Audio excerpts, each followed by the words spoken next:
Hola, ¿cómo están? Les habla su profesor de Ciencias Naturales y quiero,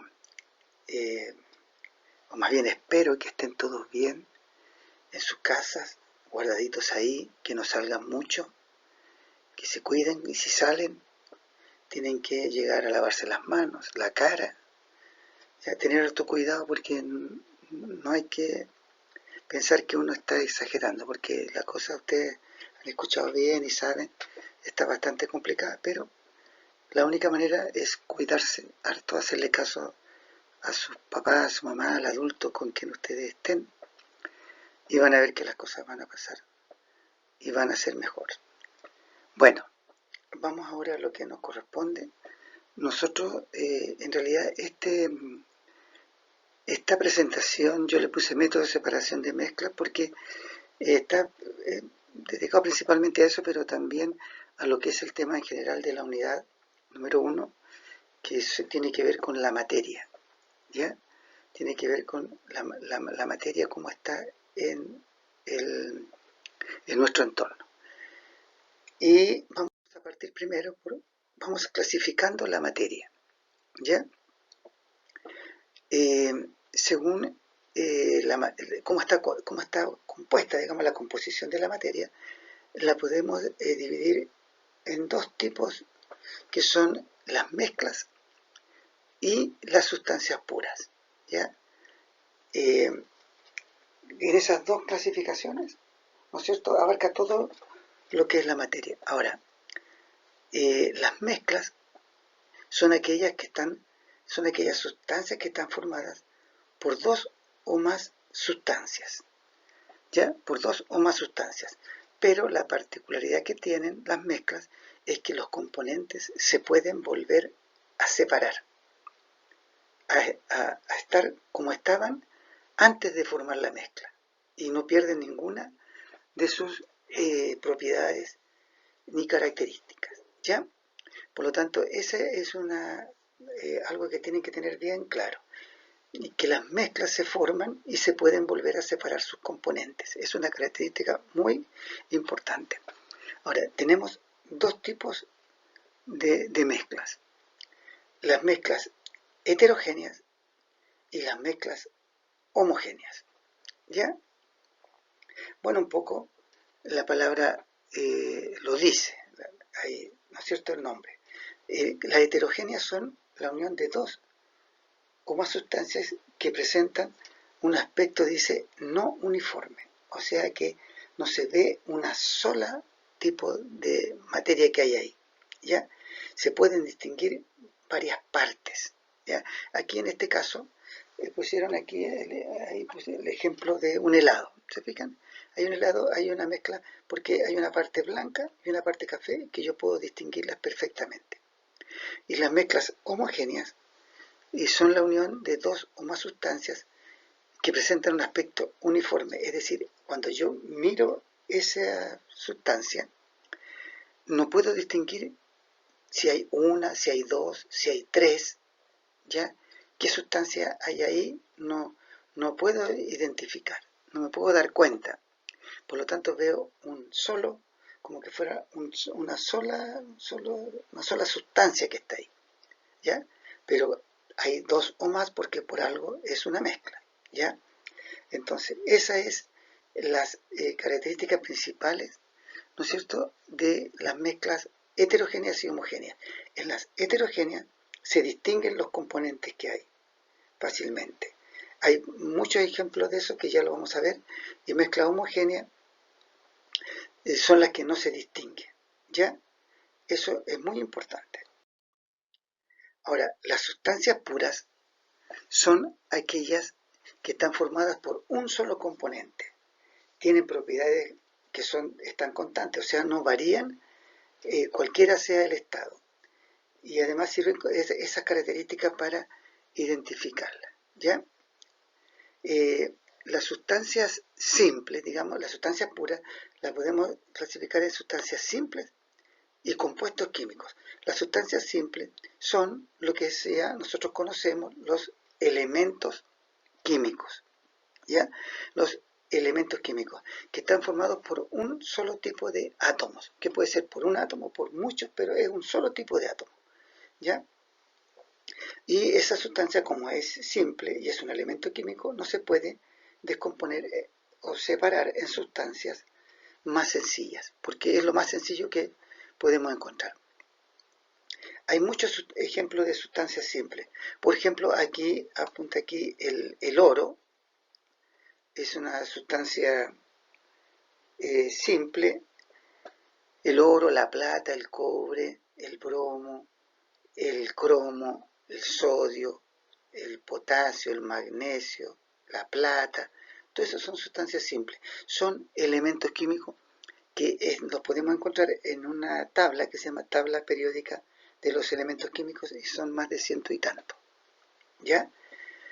Después lo vamos a ver más adelante, más específica. Los compuestos químicos también son sustancias puras, ¿ya? Que están formadas por dos o más elementos químicos, ¿ya? Unidos entre sí, dice, en proporciones fijas, los cuales se pueden separar solamente por medio de una reacción química, no se puede separar fácilmente, ¿ya? Y los compuestos químicos son, como dice acá, los que están formados por dos o más elementos, por ejemplo, el agua. El agua es un compuesto químico que está formado por dos elementos químicos que son el hidrógeno y el oxígeno, en una fórmula que es el H2O. Ese es un compuesto químico. Hay muchos compuestos químicos que están formados al unir dos o más elementos. Por ejemplo, la sal común. La sal común, la que nosotros le echamos a la comida, es un compuesto químico que está formado por sodio y cloro, cloruro de sodio. Hay muchos compuestos químicos, no todos los elementos se pueden unir entre sí para formar un compuesto químico, pero hay muchos compuestos químicos. Hay los ácidos, ¿no es cierto? El ácido sulfúrico, el ácido sulfídrico, ¿ya? Como les digo, hay una gran cantidad de elementos. Esas son sustancias puras. Las sustancias simples o elementos químicos y los compuestos químicos que están formados por elementos, ¿ya? Ahora, dentro de las mezclas homogéneas tenemos un tipo de mezcla que se llaman disoluciones, ¿ya? Y estas disoluciones están formadas por un disolvente y por un soluto, ¿ya? Le voy a explicar un poquito mejor, dice. El disolvente es la sustancia, dice, componente de una disolución en la que se disuelve el soluto y que generalmente se encuentra en mayor proporción. Por ejemplo, un disolvente podría ser el agua. Y la azúcar, ¿no es cierto?, sería el que se disuelve, ¿ya? Entonces, cuando yo coloco en un vaso con agua, coloco una cucharada de sal o también una cucharada de azúcar, ¿no es cierto? Esa es una disolución. El disolvente sería el agua y el soluto, ¿no es cierto? O soluto porque pueden ser más, es la sustancia o las sustancias que se disuelven y que en general están en menor cantidad, ¿ya? Entonces cuando yo coloco en agua una sustancia y esta se disuelve, ahí tengo una disolución, ¿ya? Ahora, las disoluciones se pueden clasificar también por el estado físico y tenemos disoluciones gaseosas, líquidas y sólidas, ¿ya? Disoluciones gaseosas, el disolvente, o sea, en el cual se disuelven, sería un gas y el soluto un gas. Los dos serían gas. Por ejemplo, el aire, ¿ya? Otra disolución gaseosa que sea un gas y un líquido es la niebla, ¿ya? Es la niebla. Eso sería un gas, ¿no es cierto? Un gas pero es una disolución gaseosa, ¿ya? a pesar que el soluto es líquido, pero la disolución es gaseosa, por ejemplo la niebla. Y un gas y sólido, y es gaseosa, es el humo con cenizas. Cuando uno prende fuego, sale un humo, ¿no es cierto?, negro. Eso es una disolución gaseosa, formada por partículas muy pequeñitas que son sólidas y gases que van también ahí. Otra disolución es la disolución líquida, que también está formada un líquido por un gas, un líquido por un líquido y un líquido por un sólido. Un líquido por un gas, por ejemplo, el agua con gas, por ejemplo, las bebidas gaseosas. Cuando uno destapa una bebida gaseosa, se siente un sonido, ¿no es cierto?, que es el gas que se va desprendiendo. ¿Ya? Entonces, esa es una disolución líquida. Las bebidas, ¿no es cierto?, las bebidas gaseosas, que le llamamos la bebida de fantasía. La Coca-Cola, la Fanta, la Sprite, ¿ya? Una disolución líquida es el agua con alcohol, porque yo coloco el agua, le coloco un poco de alcohol y se ve transparente, ¿ya? Pero es una disolución y por lo tanto sería también homogénea, porque no se distinguen, que hay componentes ahí. Y otro tipo de disolución sería líquido sólida, el agua con azúcar. Hay una disolución, ¿se fijan? Yo coloco el agua, le echo azúcar y tengo una disolución líquida sólida. Y una disolución sólida sería, por ejemplo, sólido con gas, rocas volcánicas que tienen óxido de azufre en su interior. ¿Ya? Después que se produce la erupción, ¿no es cierto?, quedan estas rocas, se endurecen y quedan con óxido de azufre ahí atrapado. Una disolución sólida, pero que sea un sólido con un líquido, son las amalgamas, que le llaman, que son una especie de disolución que tienen mercurio y otro metal, ¿ya? Porque el mercurio es una sustancia muy especial, que es un sólido que tiene comportamiento de líquido, porque toma la forma del recipiente que lo contiene, ¿ya? Y otra disolución sólida sería el acero, que es una aleación, ¿ya? Las aleaciones son mezclas de un sólido con un sólido. El hierro con el carbono forma el acero. El acero nosotros no lo encontramos naturalmente en la Tierra, sino que tenemos que formarlo. El acero se forma con hierro y carbono en lo que se llama una aleación de un sólido con un sólido. Ahora, las disoluciones dependen de la cantidad de soluto que hay en ella. Por ejemplo, una solución que es más o menos diluida es porque contiene poca cantidad de soluto que se disuelto en el agua.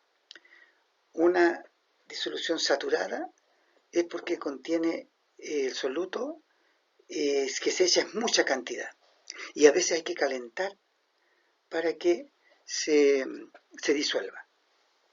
Por ejemplo, si ustedes colocan 4 cucharadas en un vaso o una taza con agua, van a ver que no toda el azúcar se va a disolver, ¿ya? Pero si ustedes la calientan, se va a disolver, ¿ya se fijan? Entonces sería una saturada que se puede disolver cuando a una cierta temperatura.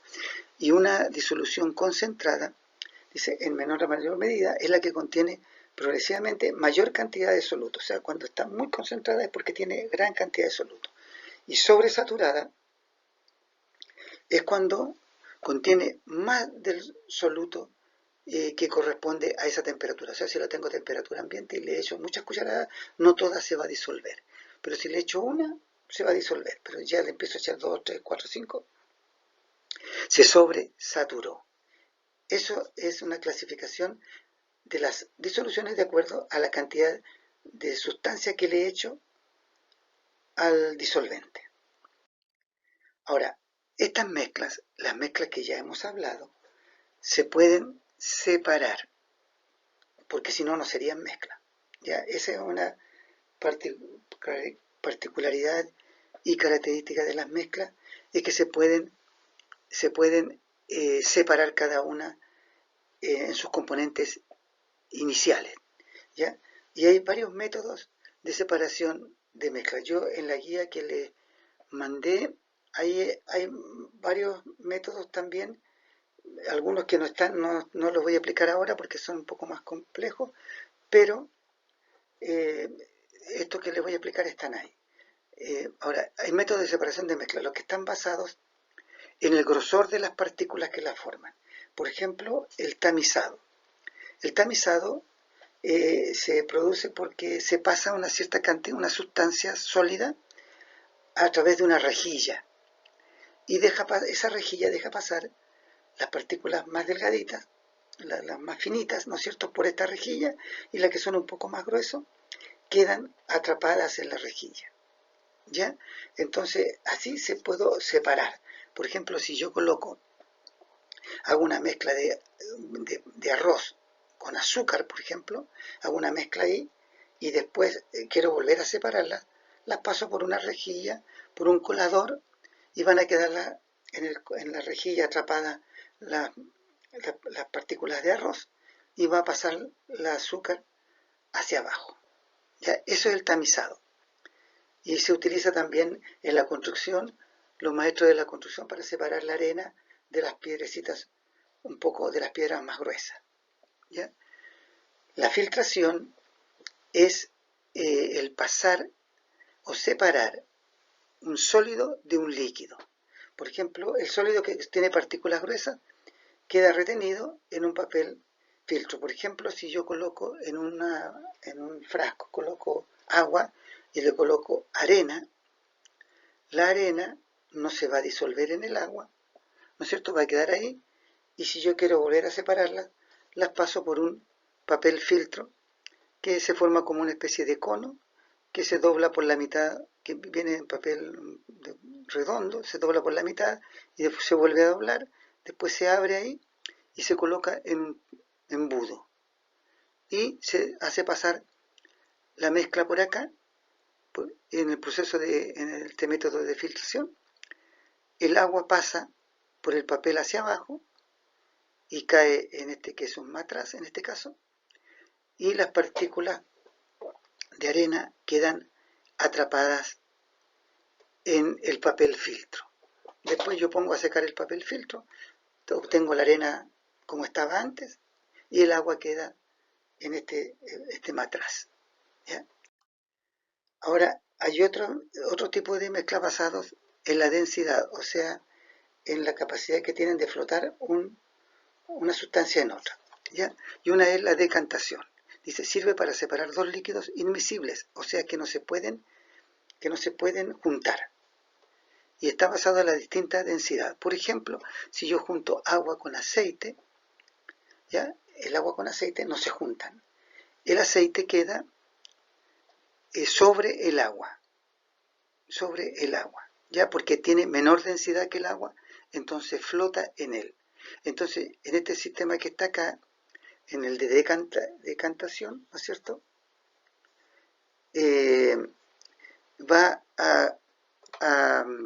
yo abro la llavecita que está ahí y va a empezar a caer el agua hacia abajo y lo cierro cuando ya el aceite va a empezar a pasar el aceite. Yo cierro y quedo separado el aceite arriba y el agua abajo. La sedimentación es para separar sólidos en suspensión que están flotando en un líquido, ¿ya? Entonces las partículas, que yo las revuelvo, se disuelve todo por ejemplo, arena con agua, yo la revuelvo y después la dejo reposar, la arena se va a ir al fondo y el agua va a quedar